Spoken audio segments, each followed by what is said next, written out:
শহীদ শরীফ উসমান হাদি রাহমাতুল্লাহ আলাইহি।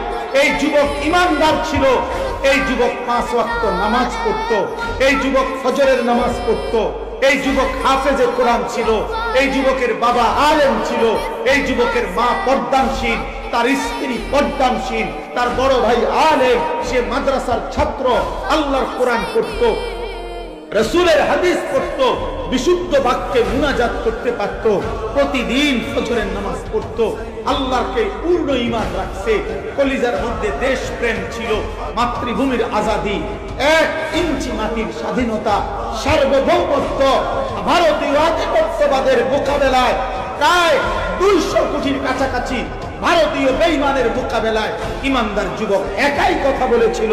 আল্লাহ বলছে, যুবক তুই চেয়েছিলি একটি সংসদীয় আসনে মাত্র 500 ভোট চাইছিল, সে 5000 ভোট চাইছিল। সে বলছিল আমি যদি 5000 ভোটও পাই তাইলে আমি সৌভাগ্য মনে করব।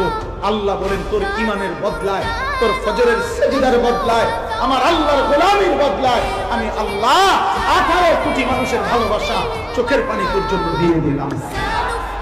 এটা বাঁচলে এমন বাঁচা বাঁচ, মরলে এমন মরা।